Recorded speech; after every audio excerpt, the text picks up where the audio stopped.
अस्सलाम वालेकुम। आज हम टीईटी एग्ज़ाम के तहत हिस्ट्री इस मज़मून के सवालात और उसके जवाब देखेंगे जो आपको टीईटी एग्ज़ाम में बहुत ज़्यादा कारआमद साबित हो सकते हैं।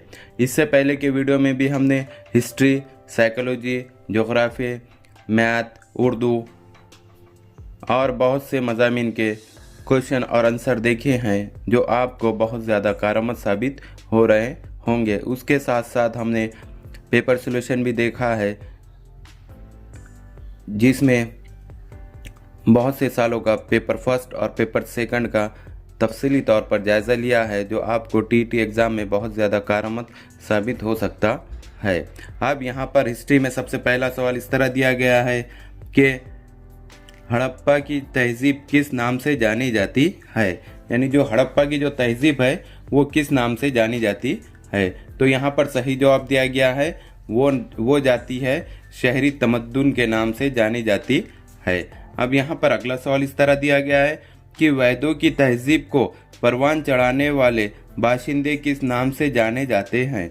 कौन सी तहज़ीब? वैदों की तहज़ीब को परवान चढ़ाने वाले, तो वो किस नाम से जाने जाते हैं? आर्या के नाम से जाने जाते हैं। अब यहाँ पर अगला सवाल दिया गया है कि ऋग्वेद कब तैयार की गई थी, यानी जो ऋग्वेद है वो कब तैयार की गई थी। तो यहाँ पर सही जवाब दिया गया है 1500 क़ब्ल मसीह में ऋग्वेद तैयार की गई थी। अब यहाँ पर अगला सवाल इस तरह पूछा गया है कि आर्यों की हुकूमतों को क्या कहा जाता था। जो आर्यों की जो हुकूमतें थी उनको क्या कहा जाता था। तो यहाँ पर सही जवाब दिया गया है उनको महाजनपद कहा जाता था। अब यहाँ पर अगला सवाल इस तरह है कि तारीख नवीसी का बावा आदम किसे कहा जाता है। जो तारीख नवीसी है उसका बावा आदम किसे कहा जाता है।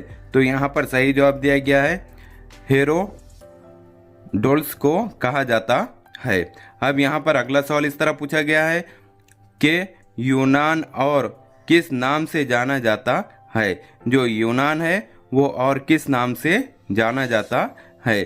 तो यहाँ पर सही जवाब दिया गया है वो हिलियास के नाम से भी जाना जाता है, यानी यूनान को हिलियास के नाम से भी जाना जाता है। अब यहाँ पर अगला सवाल इस तरह है कि तारीख़ हिंद का मुसन्निफ़ कौन है। किसका? जो तारीख़ हिंद जो किताब है उसका मुसन्निफ़ कौन है। तो यहाँ पर सही जवाब दिया गया है अल बेरूनी उसका मुसन्निफ़ है। अब यहाँ पर अगला सवाल दिया गया है इब्ने खुल्दून कौन था, यानी जो इब्ने खुल्दून था वो कौन था। तो यहाँ पर सही जवाब दिया गया है वो एक अरब तारीख़ नवीस था, यानी वो एक अरब तारीख़ नवीस था। अब यहाँ पर अगला सवाल इस तरह पूछा गया है कि किस सदी से यूरोपीय ताजिर भारत आने लगे, यानी जो यूरोपीय ताजिर थे वो किस सदी से भारत की तरफ आने लगे। तो यहाँ पर सही जवाब दिया गया है वो 16वीं सदी से भारत आने लगे। अब यहाँ पर अगला सवाल इस तरह पूछा गया है कि अहद वस्ती के यूरोपीय समाज पर किसका ज़बरदस्त गलबा था। तो यहाँ पर सही जवाब दिया गया है कलीसियाओं का ज़बरदस्त जज्बा था। अब यहाँ पर अगला सवाल इस तरह है कि ईसाई मज़हब की किताब का नाम क्या है, यानी जो ईसाई मज़हब की जो किताब है उसका क्या नाम है। तो यहाँ पर सही जवाब है उसका नाम बाइबल है। अब यहाँ पर अगला सवाल इस तरह पूछा गया है कलीसिया में पैदा होने वाली बुराइयों के खिलाफ किसने एहतजाज किया, यानी जो कलीसिया में जो पैदा हुई जो बुराइयां थी उस बुराइयों के खिलाफ किसने एहतजाज किया। तो यहाँ पर सही जवाब है मार्टिन लूथर ने एहतजाज किया। यहाँ पर अगला सवाल इस तरह है कि मार्टिन लूथर के पीरों को क्या कहते हैं। तो यहाँ पर सही जवाब दिया गया है उसको प्रोटेस्टेंट कहते हैं। अब यहाँ पर अगला सवाल दिया गया है कि यूरोपीय अक़वाम ने अपनी पहली नौ आबादी कहाँ कायम की। तो यहाँ पर सही जवाब दिया गया है बर्रे आज़म अमेरिका में यूरोपीय अक़वाम ने अपनी पहली नौ आबादी कायम की। अब यहाँ पर अगला सवाल इस तरह है कि नौ अबदियत ने आज़ादी का मंशूर कब जारी किया। यानी जो नौ अबदियत जो थी उसने आज़ादी का मंशूर जो था वो कब जारी किया। तो यहाँ पर सही जवाब है 4 जुलाई 1776 ईस्वी में उन्होंने अपना मंशूर जारी किया। अब यहाँ पर अगला सवाल इस तरह है कि नौ अबदियत की जंग आज़ादी कितने साल जारी रही। यानी जो नौ अबदियत की जो जंग थी वो कितने साल जारी रही। तो यहाँ पर सही जवाब है वो 7 साल तक जारी रही। यहाँ पर अगला सवाल इस तरह पूछा गया है कि नौ अबदियत ने मुत्तहद होकर रियासत हाय मुत्तहदा अमेरिका की बुनियाद कब डाली। तो यहाँ पर सही जवाब दिया गया है 1789 में मुत्तहदा अमेरिका की बुनियाद डाली। अब यहाँ पर अगला सवाल इस तरह है कि इनकलाब फ्रांस कब रोनुमा हुआ। यानी जो इनकलाब जो फ्रांस था वो कब हुआ।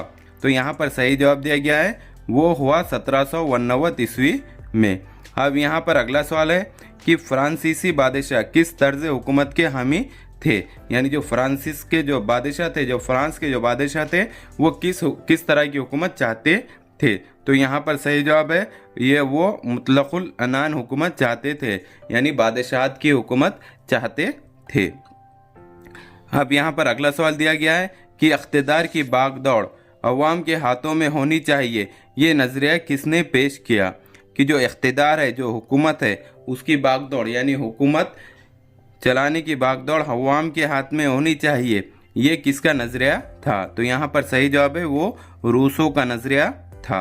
अब यहाँ पर अगला सवाल है रूसो की तसनीफ़ का क्या नाम है। यानी जो रूसो ने जो तसनीफ़ की है उसका क्या नाम है। तो यहाँ पर सही जवाब है उसका नाम है समाजी मुआहदे। अब यहाँ पर अगला सवाल है बेस्टाइल के कैद खाने पर कब हमला हुआ था। तो यहाँ पर सही जवाब है 14 जुलाई 1789 को हमला हुआ था। यहाँ पर अगला सवाल इस तरह पूछा गया है कि जो इंग्लिस्तान ने अमेरिका में कितनी नौ अबदियत कायम की थी। यानी जो इंग्लिस्तान था उसने अमेरिका में कितनी नौ अबदियत कायम की थी। तो यहाँ पर सही जवाब है 13 नौ अबदियत कायम की थी। अब यहाँ पर अगला सवाल इस तरह है कि फ्रांस के सियासी इनकलाब के ज़माने में इनकलाबियों ने इंसानी हुकूक का मंशूर कब शाये किया। फ्रांस के जो सियासी इनकलाब के ज़माने में इनकलाबियों ने इंसानी हुकूक का मंशूर कब शाये किया। तो यहाँ पर सही जवाब दिया गया है 16 अगस्त 1789 में शाये किया। अब यहाँ पर अगला सवाल इस तरह है कि कपड़े की बुनाई के लिए फ्लाइंग शटल की ईजाद कब हुई। तो यहाँ पर सही जवाब दिया गया है 1734 ईस्वी में इसकी ईजाद हुई। अब यहाँ पर अगला सवाल इस तरह है कि सूत काटने की मशीन स्पिंग जेनी का मौजिद कौन है। यानी ये किसने दरियाफ्त किया है या किसने बनाया है। तो यहाँ पर सही जवाब दिया गया है जेम्स हार ग्रीव्स ने ये बनाया है। अब यहाँ पर अगला सवाल इस तरह पूछा गया है कि सूत काटने की मशीन म्योल किस ने ईजाद की। जो सूत काटने की जो मशीन है वो म्योल वो किसने ईजाद की। तो यहाँ पर सही जवाब दिया गया है क्रम्पटन ने ईजाद की। अब यहाँ पर अगला सवाल दिया गया है कि लोहे को साफ करने के लिए पत्थर का कोयला ज़्यादा मुफीद है, ये किसने साबित किया। तो यहाँ पर सही जवाब दिया गया है उसको हेरी कार्ट ने साबित किया कि लोहे को साफ करने के लिए पत्थर का कोयला बहुत ज़्यादा मुफीद होता है। अब यहाँ पर अगला सवाल इस तरह है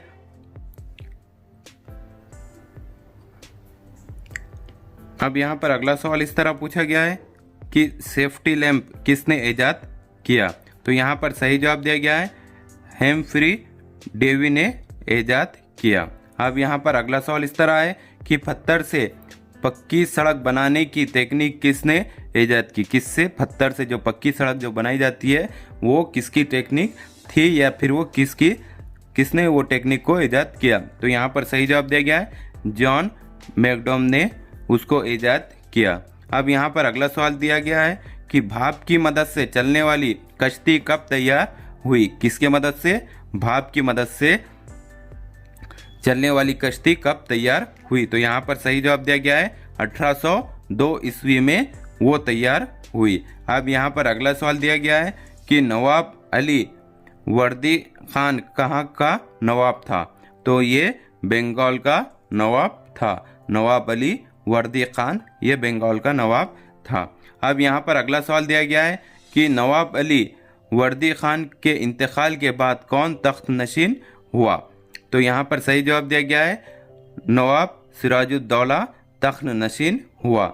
अब यहाँ पर अगला सवाल दिया गया है कि सिराजुद्दौला का सिपह सालार कौन था। किसका? सिराजुद्दौला का सिपह सालार कौन था। तो यहाँ पर सही जवाब दिया गया है मीर जाफर, ये सिराजुद्दौला का सिपह सालार था। अब यहाँ पर अगला सवाल दिया गया है जंगे प्लासी कब हुई थी, यानी जो जंगे प्लासी थी वो कब हुई थी।